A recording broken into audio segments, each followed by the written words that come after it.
of the 173,000 people wedged into the 9/10 of a square mile between Fifth Avenue and the East River wouldn't know if you asked them that they lived or worked in the 21st. Whether they know it or not, the security of their persons, their homes, and their property is my job. My job and the job of the 160 patrolmen, 11 sergeants, and 4 lieutenants, of whom I'm the boss. My name is... I'm captain in command of it. What makes a city?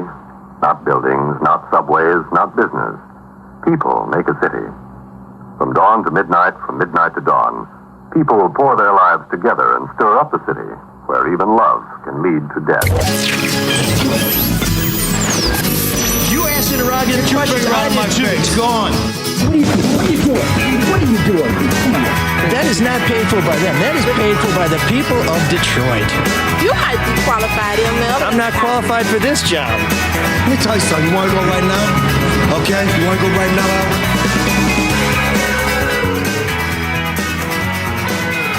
It's taken a week, but the tensions have slowly seeped out of this room in the same way it took 2.5 feet of water to slowly seep out of my basement. But before we start with this week's show, I just want to remind everybody in this room what was said so aptly in our intro. I am the captain of this podcast. And if you don't remember that, I'm looking at a certain someone. Much like in Master and Commander, you will be asked to grab a cannonball and walk to the end of a plank, and then we'll have a little breath-holding contest. I'd do that for Russell Crowe. Ooh. You do that for Russell Crowe. Okay, well. Wait a second. That's We'll how be you testing wanna you. start? That's a weird way to start because really we've had a weird. nice, convivial, jovial conversation here. You've just eaten one coney. Mark's eaten a couple of them. We're not going to say where they're from, but I think they're reasonably tasty. I brought them. It's not the first time I brought food, but Thank anyway. you. That was very kind. Thank you. Yeah, we're having fun. What'd you bring us, ML? Actually, I brought us food for thought and an outstanding guest, T.M. Martin, a outstanding counselor, a podcaster who could teach you jabronis a thing or two about the art, So now and we're someone who jabronis. knows something about politics. So she checks all the boxes. That's great. Thank you. Just excuse myself here. I thought, you said it took a week to let it seep out. That's a little over dramatic, no? Okay, yeah, I'm still mad. You're right. It wasn't quite. And let me just tell you how that ended, Sean. I want you to remember that even love can lead to death. So watch yourself, son. You're on notice. Wow, he's put him on notice. You know, I love that movie, though, Master and Commander. I was talking with Mark in the green room about Done it again. about, military strategy. I love it, battle scenes. And, I mean, it's applicable to what's going on in today's political world. Don't you agree? I'm just really into guys who wear wigs. Okay. There you go, Sean. And Start Master wearing a and wig. Commander, If I wore a wig? Yeah, you'd be okay. let's try it. Nothing else has worked. Let's try that. I think a nice powdered wig. You should do a whole show like This that. guy's a grudge holder. You do have kind of a Martin Van Buren thing going. What's a grudge? You just don't let things go, do you? I don't. I remember everything, and I hold everyone accountable, You're which is saying why that- I'm the right choice for the good people. An elephant's memory. Yeah, no, let's talk Early about that. early political plug. But mastering the best thing about Mastering Commander is everybody dressed like they were in a new wave band, like Adam and the Ants, or the very early version of Spandau Ballet, when the new romantic movement was out there. I thought it Yeah. was that they cut that poor boy's arm off with no anesthesia. That was Lord Blakeney. Yeah, right. Yeah. And Paul Bettany was the surgeon, Doctor, right? yes. He was. Who is a weird guy because he has that sort of classic English period piece sensibility, like a Julian Sand or like Jude Law, who, if I may be unhumorous for a moment, is one of the finest actors acting today. But Bettany became sort of a sci-fi superstar with Priest and with Legion, where he plays the angel who came back. Well, what about Wimbledon with Kirsten Dunst? Yeah, no, he's versatile. But I'm just saying, you don't think of these guys from Louisa May Alcott books turning into Age of Ultron. Yeah, He's exactly. got great range. Yeah, no, he's great. Yeah, I love Right. Paul They're- Bettany. He'll always be Vision. They're called Totally. Yeah. And I actors, love right? that line from Legion where Dennis Quaid says, "I don't even believe in God," and Paul Bettany says, "He doesn't believe in you." And then the angels descend. Very That's good movie. heavy. Underrated. Yeah. Now, this is funny because before the show, you were very mad that we kept talking about different shows and pop culture. Because I didn't care about those shows. If I care about because they're all new shows. No, well, I don't even know the shows you guys were talking. But you know, about. it is fascinating though that it surprises Because they're on you. cable. It is.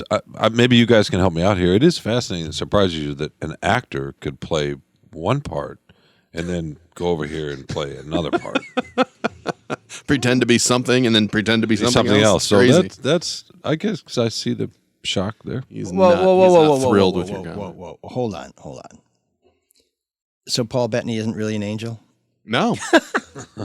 Oh. No, but you are. You are an angel in a snow cap. Ooh, we're making a lot of news today here on the show. And I love the snow cap little twirly This is cue, my, curly cue coming out there. I guess is my flag of... sorry, everything's in reverse on the What are monitor. you doing? He looks like This Eminem. is, this is my...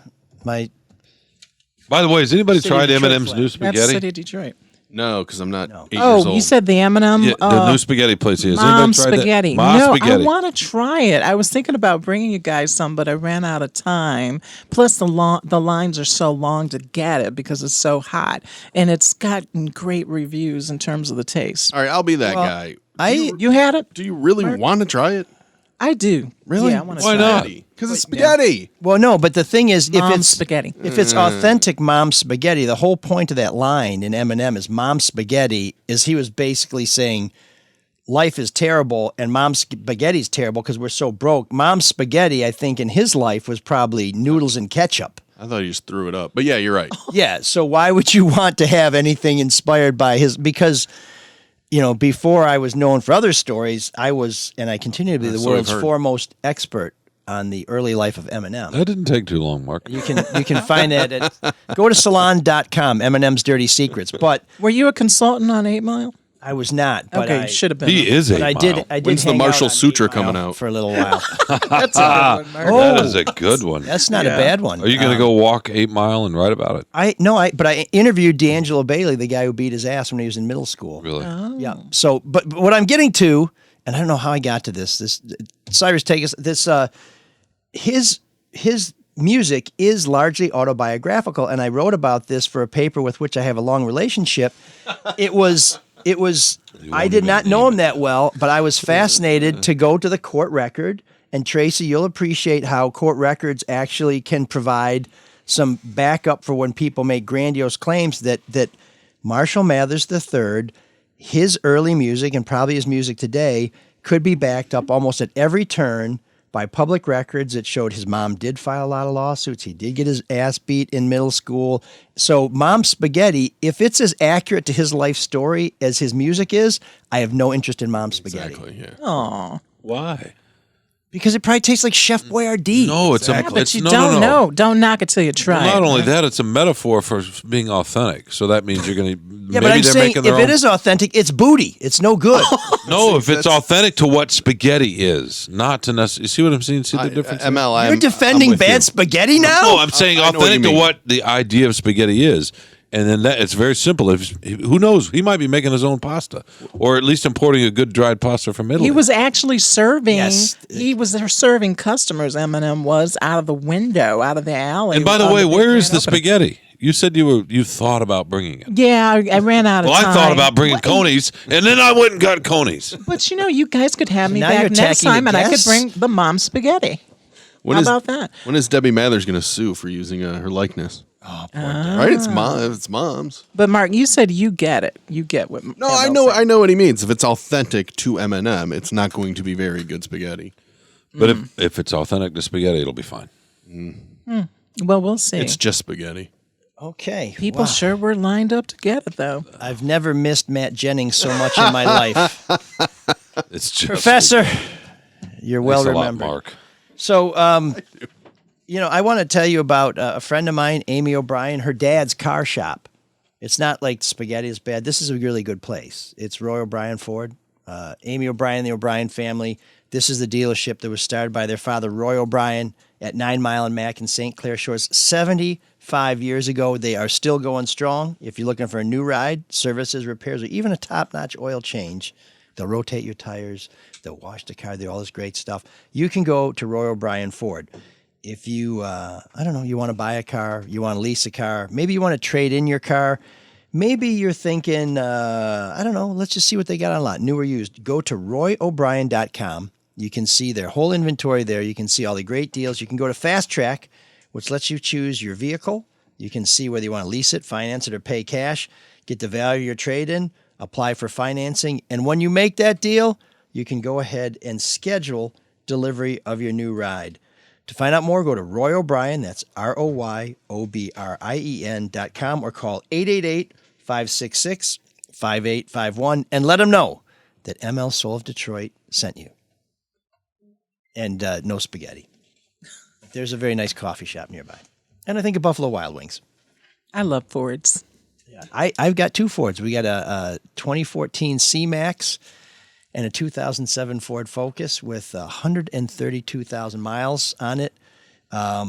It's actually 133,000 miles on it if you count me pushing it. But that's not very many. It's 132,000? For a 2007? I have a 2017 that's got 110. Well, the reason why I had to push it is because it sat in a garage. 16, cars that sit in garages are not to be trusted. That's why you need to go to Roy O'Brien Ford, which I think is exactly what you were driving at, Sean. So thank you very much. We have an Edge. Yeah, we love it. Ford Edge. You got an Edge, 2011. You got an Edge. It's El Rickian, you know. It's like pin counting cheese. Just as fragrant and twice as sharp. And just as pleasant after a fair amount of time in the sun. And I apologize to the good. You're in a much better mood this week. So you are, and I'm grateful for it. Well, we talked for those of you that didn't hear last week's show, and how dare Sean said it's okay to steal from poor people. How dare you? Wait, what happened? There was a little bit of Sean, a little bit of an edge. Sean was like, "Steal from the poor. It's just a bad day. Go ahead." I don't really remember saying that, but in any case, there was a little bit of what's the word, Mark? What's the word? Dynamic tension. He was on edge. He was it influenced. It's a better word, more positive word. But why was ML on edge last week? Yes. Well, because just before I got here, a mailer was sent to people in District 4 supporting my opponent, which is fine. But the problem is it was sent by a group that I think it's fair to say is a dirty money group. It was, I had received this shortly before we got to the show, and I'm thinking, I know there's a lot of people who want to see me fail, and that's fine. I forgive them because some of them include maybe my mom because I was a bad kid. But no, actually, she supports the campaign. But it was sent by a group called Detroit Leaders. Now, we don't know who Detroit Leaders are. I was checking on this before I came to the studio, which is one reason why I was so late. They're not registered with the county, where you can register a political committee. They're not registered with the state, where you can register a political committee. They're not registered with the IRS, where nonprofits and political committees must be registered if they're going to do any business. And I thought, who the hell is this sneaky-ass group that is trying to support my opponent and inject money and influence into our district without letting us know who they are? Because one of the keys, whether you agree with how much money is in politics or not, even the Supreme Court, which made a terrible decision in Citizens United, which basically said spend as much as you want to influence politics, even that broke-ass court said the one thing you have to have in politics is transparency. So if you're going to spend a ton of money to influence people, at least you should know who's doing the money. In other words, if you're going to throw a rock, you have to show your hand.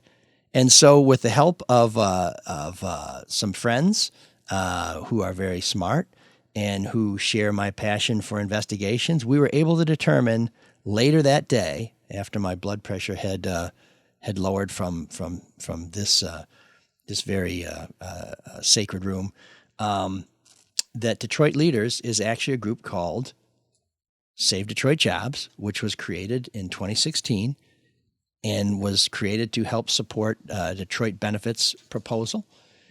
And it was basically an entity that had money in the bank that was run by Scott Benson, a Detroit City Council person who is under investigation by the FBI. His office and his home was raided by the feds.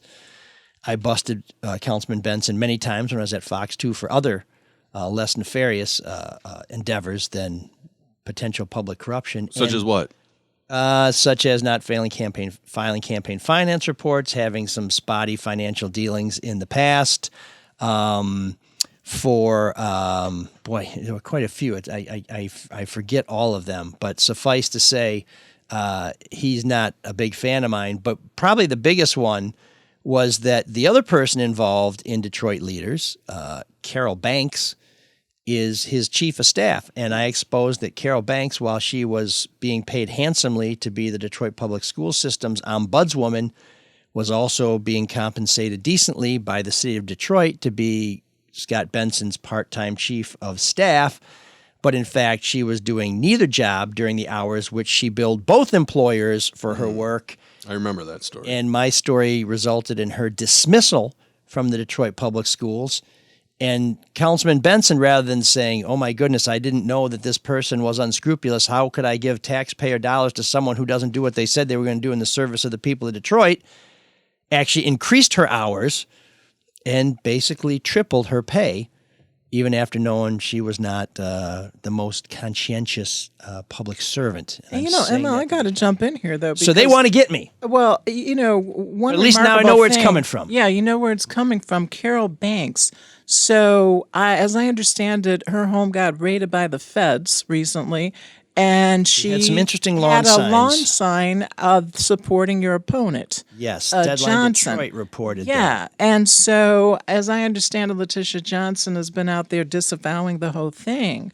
Well, she or has she? She said she returned the $100 that was contributed to her by Scott Benson, but she hasn't said, please stop doing these things because I believe that if you're going to influence an election, you should be open and transparent. That's bad optics, though. I'm not in District 4. I'm a native Detroiter. But, that would give me pause to see the feds raiding a home and, it's got a big campaign lawn sign out front for Johnson. That would make me think twice. That's for sure. What do you think? Is it going to have an impact? This isn't exactly an October surprise. One of the classic dirty tricks from Detroit's political playbook that people actually, in Detroit we call them politricks, not politics. The dirty tricks that get rolled out around this time of the year in an election year. But is it really going to have impact? Are people watching the news? Are they, oh, my bad. Sorry. It's a great question. Somebody's saying, yes, it is influencing me. That probably are. Yeah. But, because I mentioned this because we did have a low turnout in the primary, about 10, 11%, according to the Wayne County clerk. Is it really going to resonate with people? It resonates with me. I'll say that. Sure. Well, I think it depends on what people know. And that's why in politics we are supposed to have transparency where you can see who's giving the money so that you can make the proper decision. And I'm not going to speak for Ms. Johnson. She and I were in a forum where she said that she surrounds herself with people with integrity and they provide her inspiration and they help keep her on the right side of integrity. I would merely suggest that I'm not sure that Scott Benson and Carol Banks are filled with integrity. I'm not saying they're guilty of public corruption. That case will play itself out. But I think my reporting and some of the other things that have come out have certainly indicated they may not be the finest actors on the political stage. But I'll just tell you what I would do if there was a group out there that was trying to help get me elected and I was not aware of their efforts and their efforts were not authorized. I would immediately say cease and desist. I'm going to run my own campaign. I'm going to do what I think I need to do. And I also would not allow my lawn sign to remain in the lawn of someone who looked like they might not be working for the best interest of the people. Yeah. I personally would go remove that lawn sign and say, thanks, but no thanks. That would be an event in and of itself, but she hasn't done that. I just think this is a really unfortunate time for the electorate in Detroit because, the most interesting races I think, are the city council races because, I mean, look at the mayoral race. There's not even going to be a debate this year, between the incumbent, Mike Duggan, and the challenger, Anthony Adams. I think that's, really a blow to democracy. But the city council races are fascinating, and that District 4 race is just, it's particularly interesting to me. But, this group, Detroit Leaders, formerly Save Detroit Jobs, they were formed to support a ballot proposal, right? A ballot issue. Right. They're not even legally supposed to be supporting or opposing any candidate, if I'm not mistaken. No, that's what Wayne County campaign, I think it's actually state law says that. Yeah. And we have filed a complaint with the Secretary of State asking them to get to the bottom of this Detroit Leaders thing. What's happening with that? Well, the complaint was filed. I imagine it'll get in the hopper and they'll hear it when they see fit. We certainly would like them to get to the bottom of this quickly. How does that help you now? I mean, you even said most of the votes are in absentee-wise. Well, I think absentee votes, and T.M. Martin would know this probably better than I because she's worked. This is my first campaign on this side, but she's worked a lot of campaigns. But I think, would you say it's fair that 2/3 of the votes will be cast in the next week or two? Yeah, I think many votes have already, probably half have already been cast already, but Mark makes a great point. So somebody is out here operating DTO, what I call DTO, Dirty Tricks Op. Dirty Tricks operation, and the damage has already been done. Okay, just like in court, that old saying, you can't unring that bell. If somebody puts out an argument or says something on a witness stand that's really a false narrative or false allegations, it's within the hearing of the judge or the jury, whoever is the trier of fact. And, people will take it as they will. And so, the damage has already been done. That's campaign interference. That's a classic dirty trick operation. But I think what's important for us to get out there for folks is what is the difference between dirty tricks operations and negative campaigning? Because there is a difference. Negative campaigning is based on truth. There might be some distortion.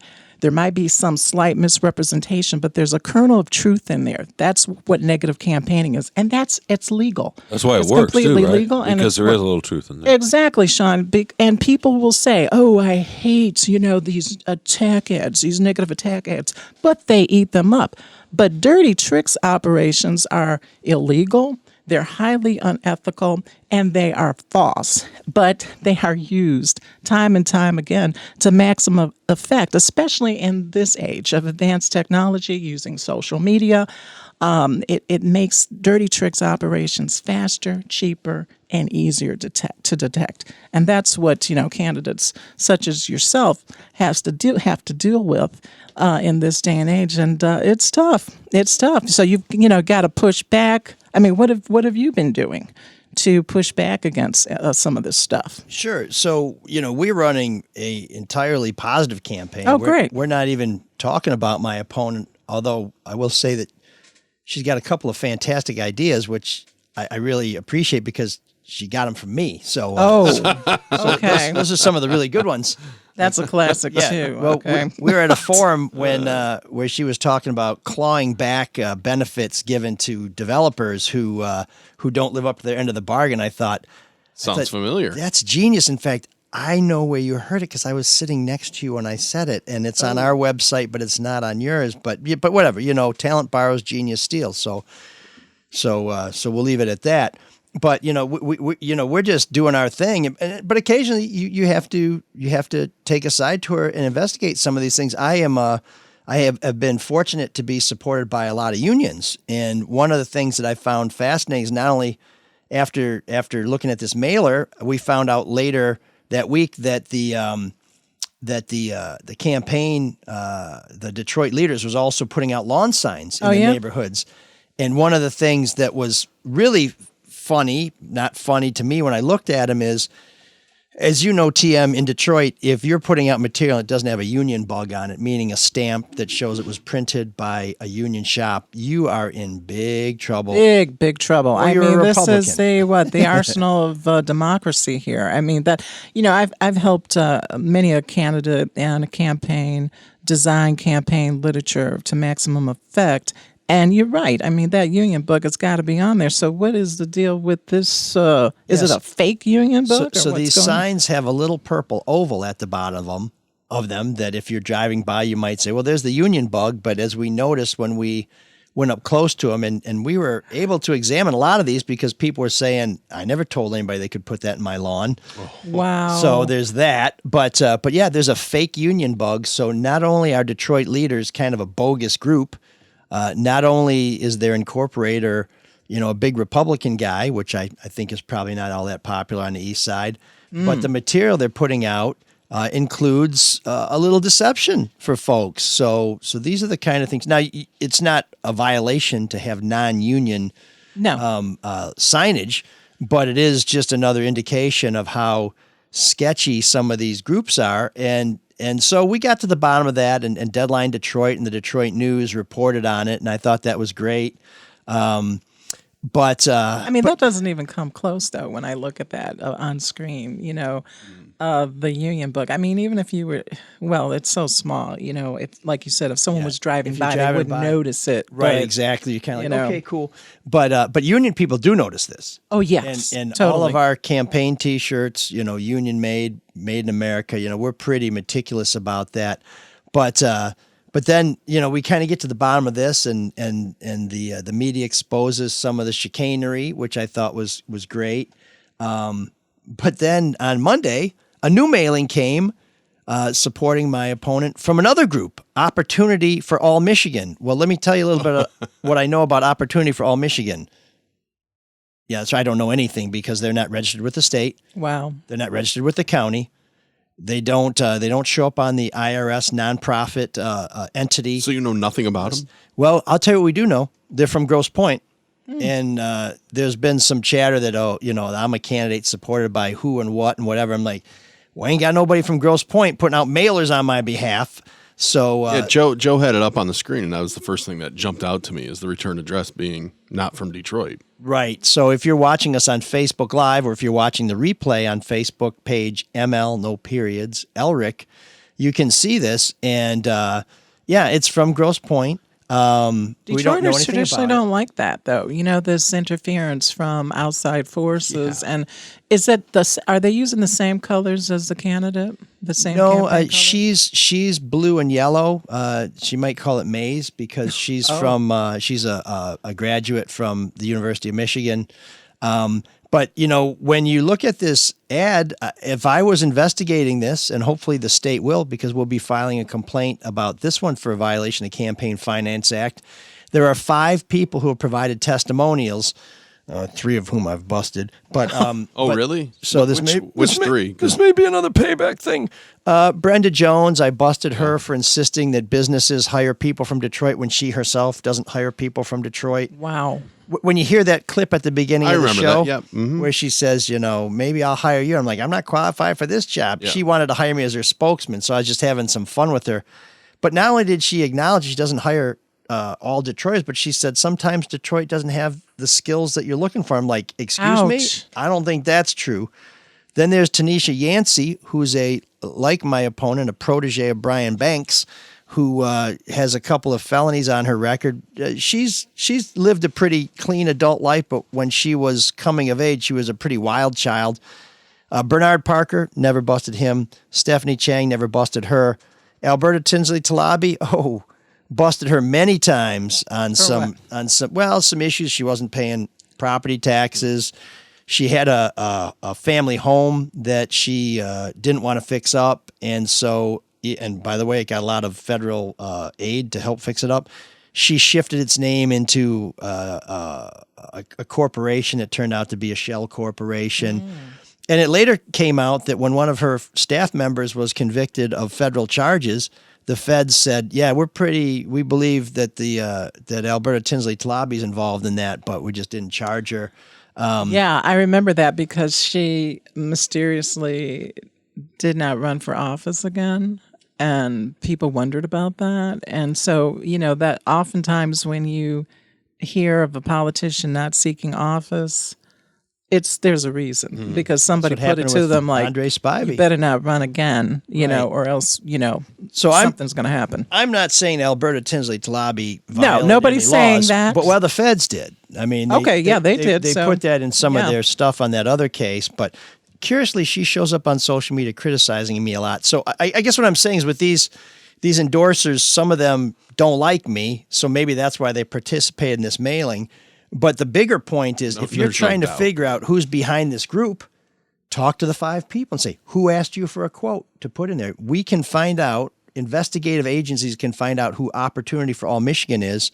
And again, this group, the only name that appears on the record for them in public records is this big Republican dirty money guy, Alan Wilk, who runs a lot of these committees or incorporates a lot of these committees. So a lot of questions, but I'm What'd you do to him?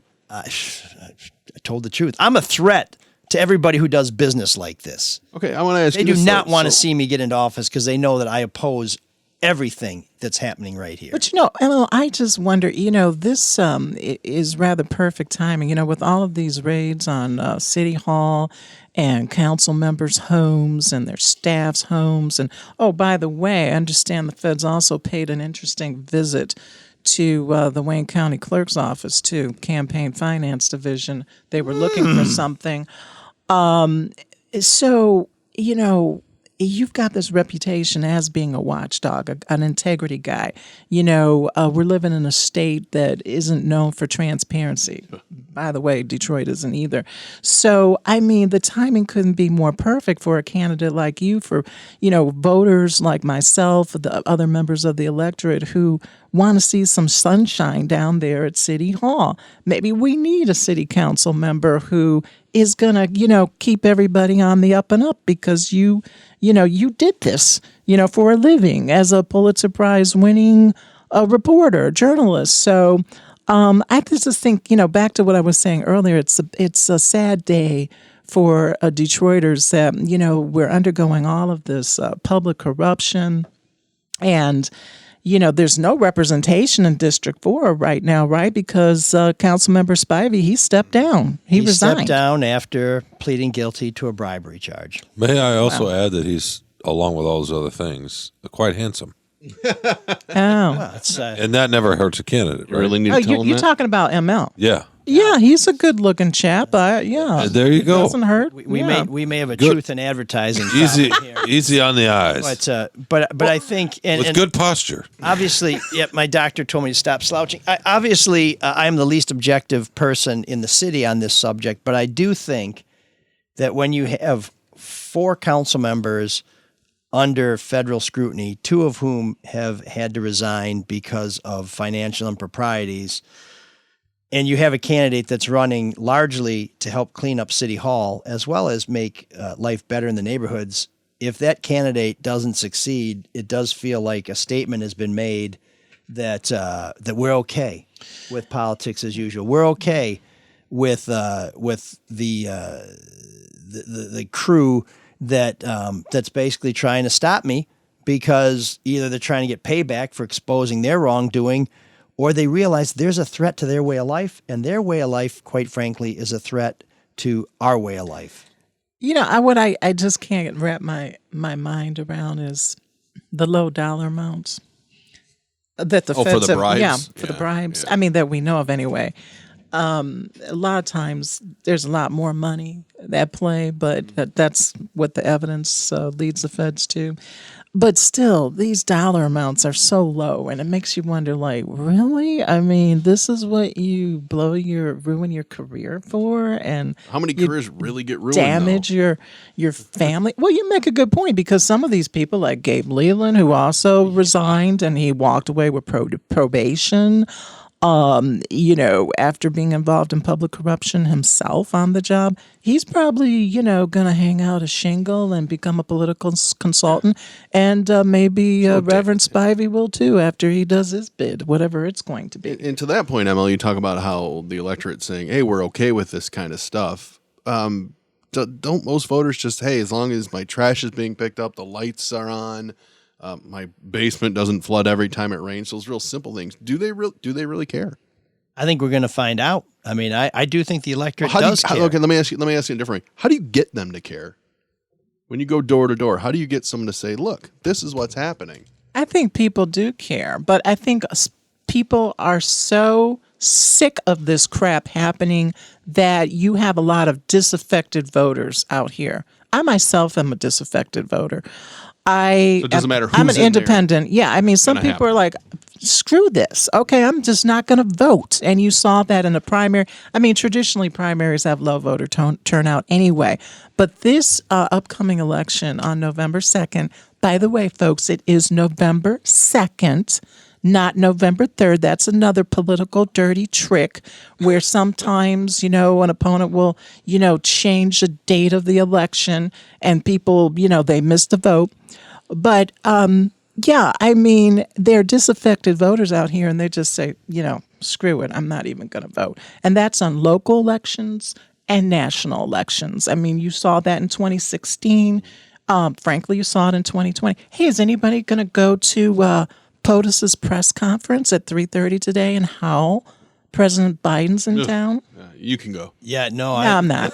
I have no interest in that. this is a bad time to have to drive down I-96.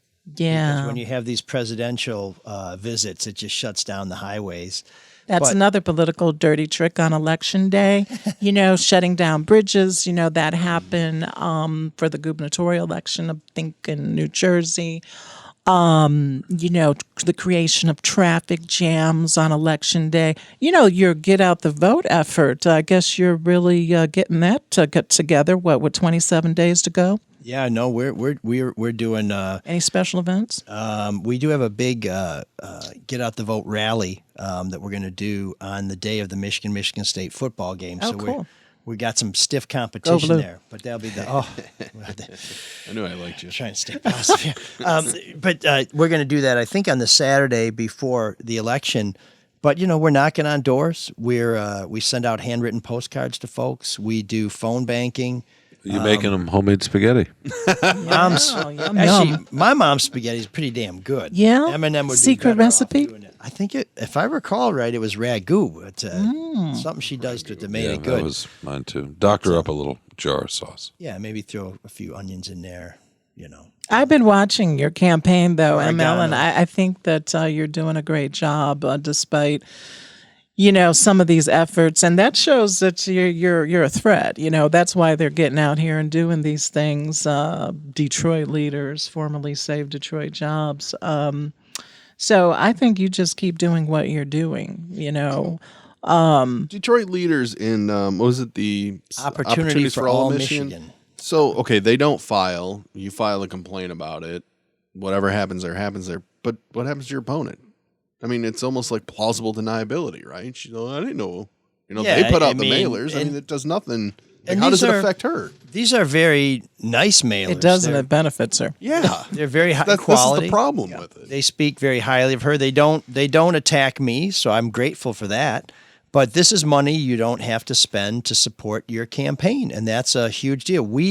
I won't bore you with how much time and how much effort I've spent raising money for this campaign. Other than knocking on doors, raising money is one of the biggest things that you do as a candidate, and I am my fundraiser. I don't have a professional fundraiser. Which shows how broken the whole system is. Yeah, You're spending and- most of your time just trying to get money. Well, not most of it, but I spend a lot of it. I'll tell you that. And What would you say? Over 50%? No, in fact, Okay, good. I'm glad that it's not. I think there's a lot of people on my team that would Wants it to are be mad. over. Yeah, because most candidates do this thing called call time. Most Dialing for candidates dollars. and office holders, where they block out a certain amount of time every single day to make phone calls asking for money, even if they've just been elected. I don't do that. I probably should, but I'm just not the typical candidate. So any money spent to support another candidate is, helps them and doesn't help me. But we have run into, Mark, you asked a minute ago about this. We have run into a couple of voters who've said, I'm not voting because I'm so sick of it. Yeah. Our turnout in the primary was 13%. We're projecting best case scenario, a 20% turnout in the general election. While the rest of the state hit 65% turnout, historic turnout in 2020 for the presidential election, In Detroit, it was just in the low 50s. And I think Detroiters, and I am one of them, and maybe I'm partly to blame because we've exposed so much wrongdoing. We've exposed so much betrayal by our elected officials. I think at some point people just say, this guy sounds good. This woman sounds good. So did the last one. They're going to prison. So I don't know who to trust. I don't want to vote for someone who's a crook, so I'm just not going to vote. So we have, in those encounters, and blessedly there's only been a couple of them, we've been able to convince people to go out one more time and at least cast a vote for somebody that you won't regret voting for.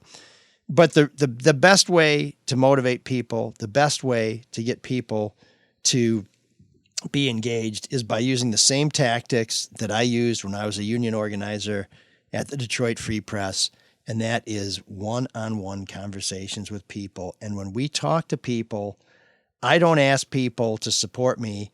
I ask them, what can I do to make things better here on Berkshire? What can I do to make things better here on Manistee? But you're not ending that conversation with asking for their vote?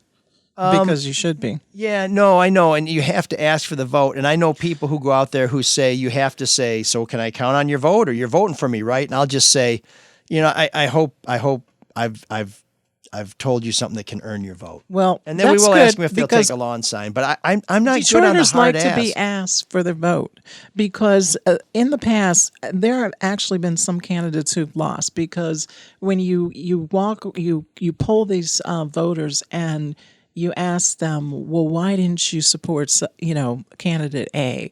And the response is, well, candidate A didn't even ask me for the vote. Detroiters do like that. They like to be asked for the vote. I think it's excellent, that you are ticking off everything that, you're promising to do for the people in District 4 and really citywide. But I would recommend to ask for the actual vote. And I should have had you on to talk about this in January. I understand the weather is going to be very favorable, long-range forecast for November 2nd, too. Well, here's the other thing we do when we're on doorsteps, or at least what I do. I was on a doorstep Sunday night, and I only had about an hour and a half because I'd been out earlier, and I was in church, and we may show you that a little later. But I only had an hour to knock on doors before dark. And I had knocked on them early in the afternoon. I want to say I was only out there for an hour, but this particular stint was only an hour. And I ran into a guy who came out of his house. He was kind of a quiet guy. He was a very nice guy. And he just started to tear up when we were talking. Really? And he said, I'm very depressed. I'm sad. I've gone through COVID. I've had all these things happen to me. And I just don't know what I'm going to do. And I've had people in my life who have struggled with anxiety and depression. When I was a young guy, I was struggling with that too. And so I spent way more time on this guy's porch than the political experts would suggest. And I gave him a piece of our literature because I give that to everybody. But while we were there, I looked up some phone numbers for him to call to try and get some help. A 24/7 state of Michigan line that answers 24/7, both to help people with dealing with the distress of the fallout from COVID, and also a phone number for Wayne County Mental Health so that they could direct him to some services. Because believe it or not, Wayne County and the city of Detroit combined spend almost $1 billion a year on mental health services. The budget for Wayne County and Detroit for mental health services is almost equal to the budget for the city of Detroit or the county of Wayne. We spent a lot of money on that. So I directed this guy to try and call some of these folks. And then the phone number on my literature is my home phone number. And I said, if nobody's answering or if you need somebody to talk to, give me a call at the house. So that's great. That shows I didn't ask him for his vote. I just didn't feel like it was appropriate. Yeah, that's a different context, but the fact that you were willing to take that extra time, with an individual, that says a lot. That means a lot. And it says I'm a bad candidate, but maybe not a bad guy. I don't agree. I don't either. You're a beautiful candidate. But it's not just a face. Have you been hitting all those doors? How many doors are in the district? I think there's 60 to 70,000. That's a lot. Well, 60 to 70,000 registered voters, so maybe it's 50,000 homes. But I mean, I personally have been on 2,000 porches, and I know my team, we've probably hit more than 10,000 homes, and then of course phone banking and things like that. So you're trying to reach as many people as you can. But the problem is 20% of the people, best case scenario, vote. So you could actually, let's say there's 50,000 registered voters. You could reach 40,000 registered voters, and the 10,000 you don't reach are the 20% who vote. So it could have all been a waste of time, you know? So, I mean, who knows? Yeah. It's, I mean, you know, it's very rare where candidates win by a landslide. So, you know, each and every little bit helps. And I just think that on election day, that's where the get out the vote operation is so important. But you know, when you're on that campaign trail, another dirty trick I'm sure you're aware of is when the opponent comes behind and picks up the literature that you've dropped off. If you've got door hangs, you know, got to be careful about that. That's why some candidates just want to pay for mailers because they're going to go.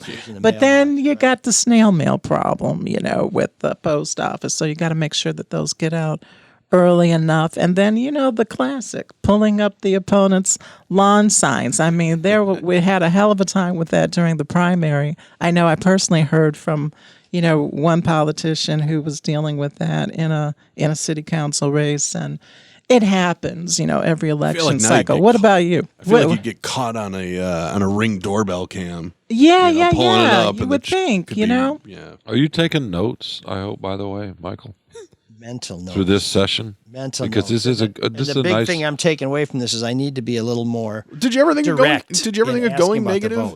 Huh? Did you ever want to go negative? Great question. Think of going negative? Well, so there's two things. I mean, if I can't wait to hear this. If your opponent is not an upstanding person, you tell everybody, is that going negative, or is that just providing them with information they need to know to cast an informed ballot? I don't consider that negative. Now, if you do something where you have, you know, shadowy images and ominous music, and you say, "Did you know that Mark Fellhauer likes to park by fire hydrants?" Instead of promoting yourself, did you ever think about attacking your opponent? I'll put it that way. Well, let's just put it this way. There may be some facts out there that we won't be talking about, but it's not because we've decided that we wanted to raise a negative campaign. It's because we've become aware of some things. But the campaign I'm running is about what I stand for. I'm trying to give people something to vote for. And there is an old adage, and TM, correct me if I'm wrong, that you have to establish who you are before you can try and diminish the other candidate. Now, right. If you're listening at home and says, "Oh, here comes the hammer," we're not going to be running a contrast campaign with my opponent. We're strictly talking about the good things that we want to do, the policies that we have, because we do have policies. We have a policy on ethics. We have a policy on, we just talked about this, I posted it last week.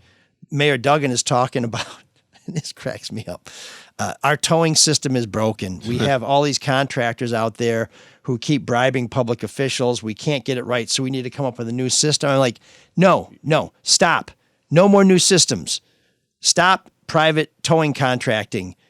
Give the work to city employees. Just let city workers do the work, because that would be great. City workers are not going to try and bribe council members or people who decide who gets the contracts, because there's no contract.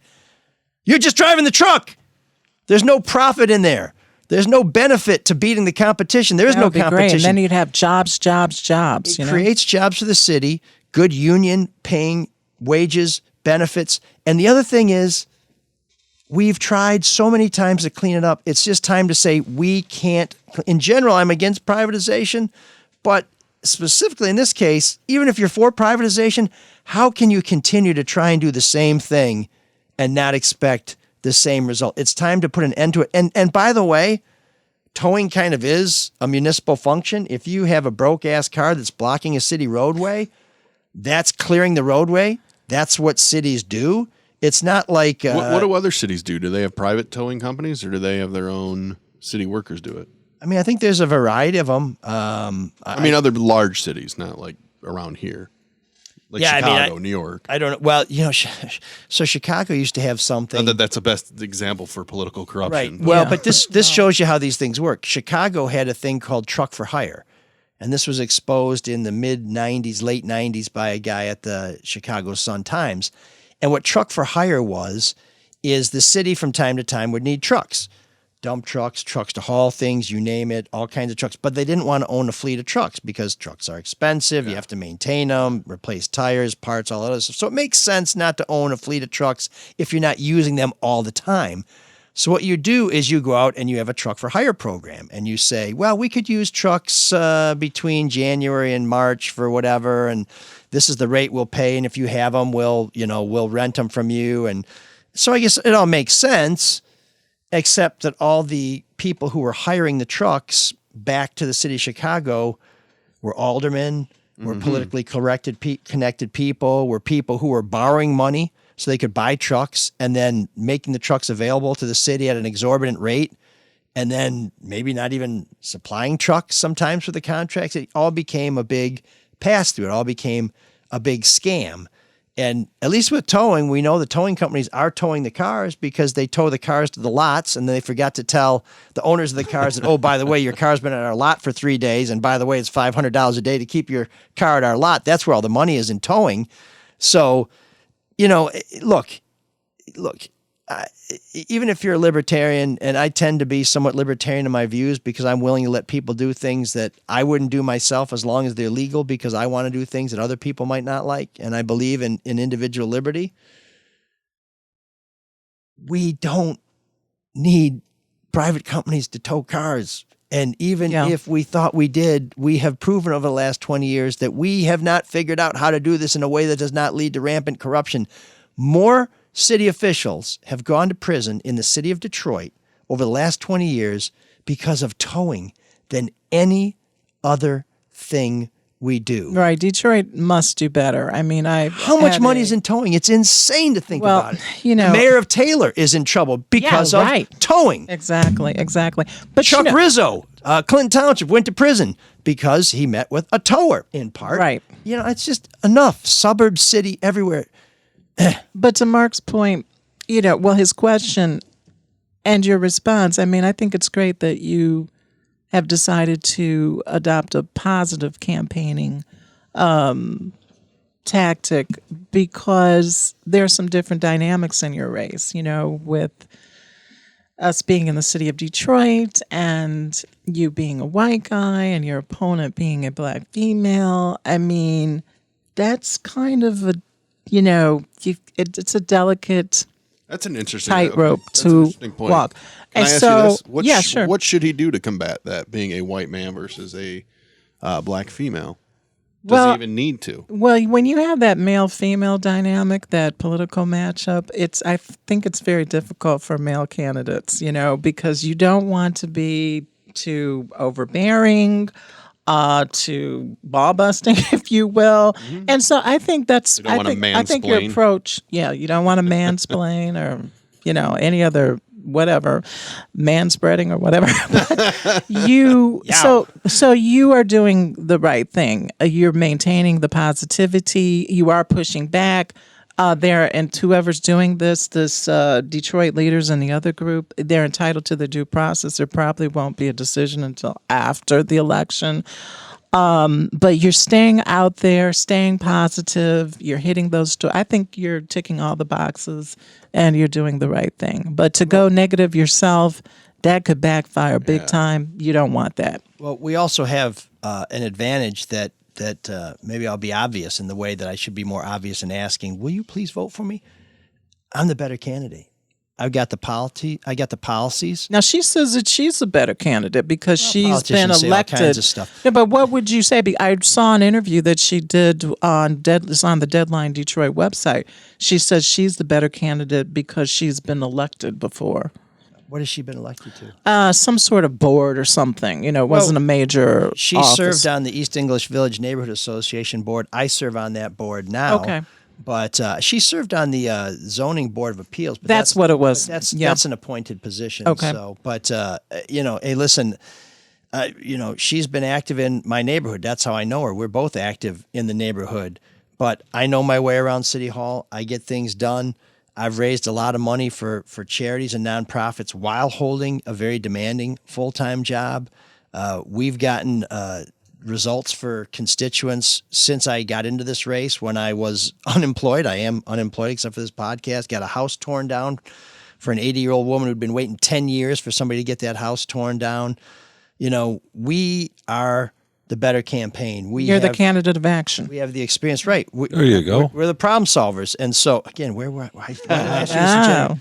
But we're doing the work right now. We're out there and people can see this is a down payment on the job. We are getting results now without any power, without even the power of the microphone. I mean, I can't put people on TV. I can't put people in the paper. So anything I can get done right now has to be either through persuasion or through knowing how to make people do the things that they should do.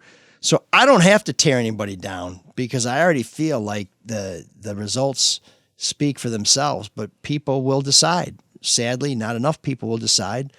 But when they make their decision, we'll live with those consequences, and we'll hope that at this time next year, I'll be telling you some stories about what it's like to serve on the 13th floor of City Hall as a council member, and we'll, as part of this job, both give you some insights into what goes on in politics, because I am going to be a communicator no matter what I do, and if there's a rat in the house, I'm not going to pretend they're a rabbit, because that's what's been happening for far too long.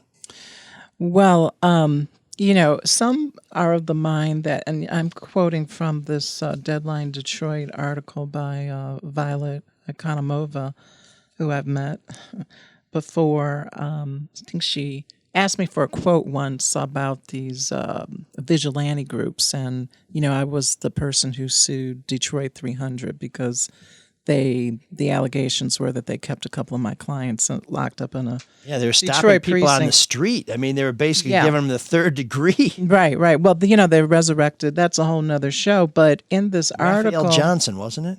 Yeah. What happened to him? He disappeared. Yeah, what did happen? The Free Press actually endorsed him for city council. I know. Even though he had interesting. He was a convicted murderer. Yeah. Interesting. So it says in this Good thing Deadline, he didn't have a long relationship with them. Yeah. It says that they realize, meaning the electorate, realize the stronghold he has on the media and that he can really take that and run with it. This is actually something that Raquel Castaneda Lopez said. No, this was my opponent who said this, Was that Letitia referring Johnson? to a story I had done about Raquel Castaneda Lopez's houses that were violating city building code. So apparently she thinks that you have some sort of unfair advantage in the media because you're a member of the media and the whole Pulitzer Prize winning journalist thing. I mean, do you think that you've got a leg up because of your media connections in connection with this particular If anything, campaign? it's hurt you. I mean, that's kind of the whole the dark money. It's hurt you because you busted all these people. Of course he has an advantage. I mean, can we just be real here for 1 second? Okay, People sure. know his name. Okay. And that's an advantage. Name ID, name recognition. Trump is the best example of it, right? Okay. Well, Don't put me in that category. And I don't want to. I'm not comparing him to This Trump. is my hair. But the idea that he had no experience, and Mike's got a lot more experience, but right?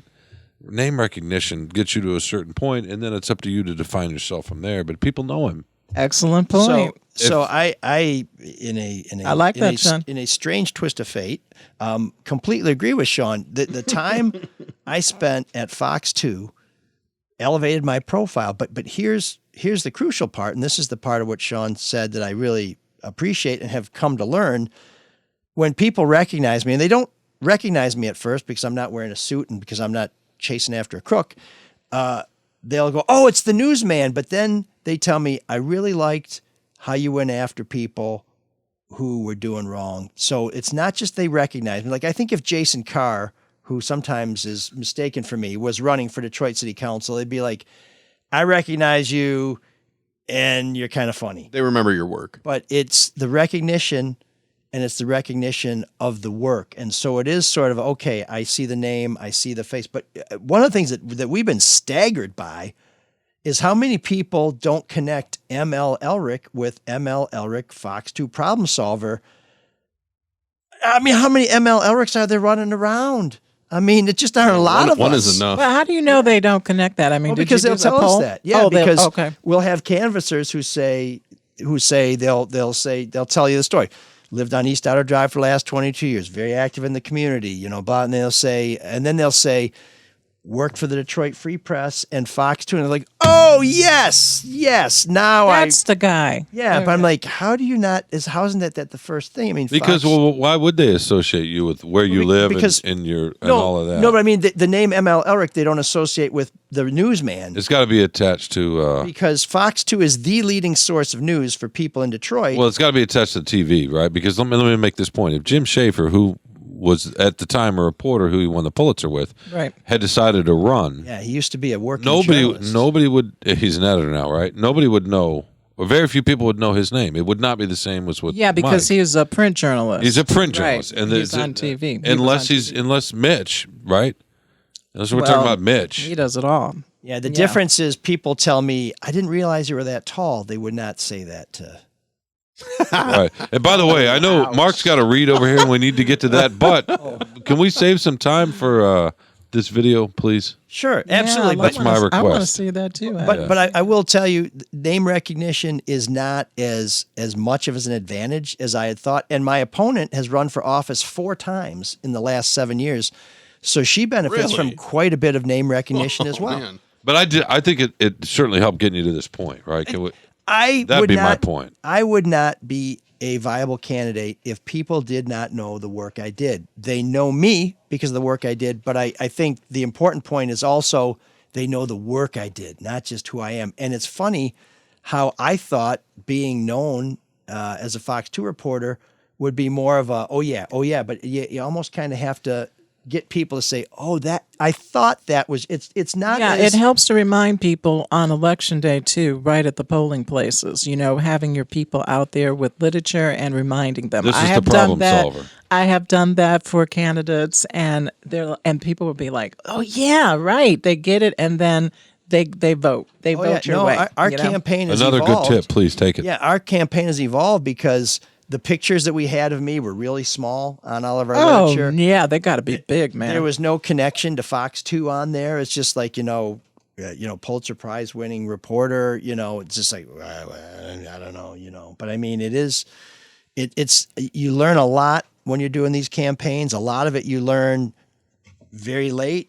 Hopefully what you learn, you don't learn too late, but it is a humbling and a gratifying thing to do because I can't tell you how many people have said so many nice things. Some people have said some not nice things, but Detroiters are, as I think we all know, the most gracious, welcoming, and in some cases forgiving people you will ever meet. Totally. And I'm not really, I wouldn't say giving up my salary for a year and potentially my ability to return to journalism, is something I'll never regret. But I will say, having so many people open up and express support and faith for me is something that no matter what happens, I will never, ever forget. And no matter what happens, I will never regret, although I really want to win. So, Tracy, if you did live in District 4, could I please have your vote? I would vote for you. Okay. Absolutely. Did I ask for it right? Or should I be more like, give me the vote?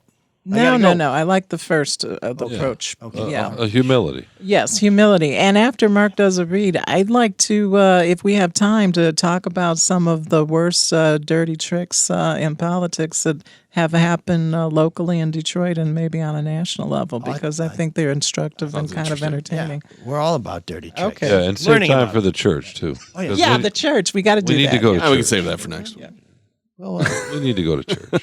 Sean could use a little church. Another person with especially after watching that unholy Lions performance on Sunday. Since we're talking about great name recognition, let's talk about David Hall and David Hall Mortgage. Some of the best name recognition when it comes to financing, and they can get they close a majority of their loans in 8 business days or less. That's pretty amazing. But the thing you need to do is understand your financial situation. That's the first thing. So before you go out shopping for a home, call Hall Financial.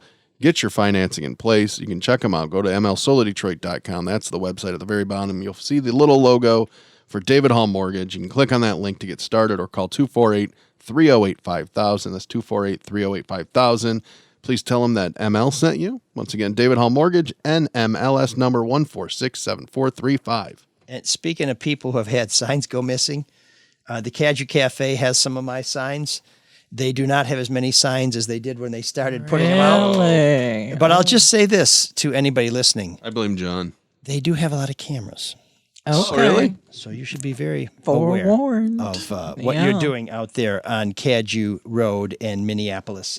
I just jump in right quick. I don't know if you remember this. I think it was in the 2020 presidential election where this guy got tired of somebody stealing the signs of a presidential candidate, and they put a razor blade, and somebody got really jacked up, hurt bad. Right. Mm-hmm. Well, we did I'm have not going to say which one it was. We did have a funny report of sign stealing where somebody called and said, "My sign's gone, but I have cameras." And we said, "Well, we want to know, check the video." And they said, "Well, it was kind of late at night, so it might not be that good." We said, "We don't care. Check it out. We want to see it." We were all excited. And I got a call back, and they said, it was the guy who cut my lawn. Oh, he took the sign out and put it by the side of the house. And I said, "Okay, so that might not be the smoking gun we're looking for, but okay, at least we checked it out." But the Caju Cafe, whether or not you are a sign stealer or someone like AJ Hinch, was he stealing signs? No, they were making signs about pitches for the Tigers. Okay, sorry, AJ. Thanks for bringing the Tigers back to respectability, though. He did. I'm glad. And no. After you brought up what happened in Houston, that's cool. Well, kind of stealing a World Series. It's tough to get out from under that. But the Caju Cafe is a great place for you to have your holiday party. Feather bowling, there are very few places in the world where you can do feather bowling, but you can do it at the Caju Cafe. If you want to entertain your friends, your family, your coworkers in a way that is distinctive, that is delightful, and is downright affordable, go to cajucafe.com, book the lanes. Of course, they're open 7 days a week. They have music outdoors in the beer garden. They have a smaller little area called Muscle Beach right by the garage bar, which is a great place to hang out. And when this campaign is over, you'll probably see me hanging out there. They have a wonderful menu, a great staff, and of course, one of your hosts is the singular John Rutherford, leader of the Motor City Horns, horn player for Bob Seger and the Silver Bullet Band, has played with the Four Tops, and a very, very, as you heard on this podcast, close personal friend and confidant of one of the Everly brothers. Can't remember which one, but I think they may have shared a restroom once, but turns out they weren't as close as we thought when we booked that guest. But anyways, the Caju Cafe, cajucafe.com. Don't wait. Get that holiday party booked now. You can find out more at their website or go to our website, ML Soul of Detroit, and you'll find a link, of course, to their website. So, cool. We'll help you one way or the other. So, Tracy, we got time for the video, though? I think that's important. Yeah, Get let's that see it. Video, okay. Let's watch Is it. it time for some Take us church to and church. I'll other? watch it, and TM will tell us about it a little bit. Okay, so We'll get to your Geek of the I was Week. at New Beginnings Church on Sunday at Beaconsfield in the Morass-Meringue neighborhood, a great neighborhood. New Beginnings. Where Pastor Tim Williams was kind enough to allow me to say a few words to the congregation as we talked about transformation. God has different plans. It is a candidate for political office. So I can only imagine what you're going to tell folks next week, but I'm living it. And I'll just tell you that I have not often gotten from God what I asked for, but I've almost always gotten what I needed. And it's amazing to me how wrong I was when I asked for what I wanted. I'm actually hoping this is the exception to that rule as I ran for city council, because we put a lot into this. I had to give up my job to run for city council. You can't be a reporter and a candidate. But I'm running because I believe in opportunity, safety, and accountability for our district. Dr. Williams and I talked about opportunity, and the job opportunities are first and foremost. I've been walking this neighborhood since I was a teenager.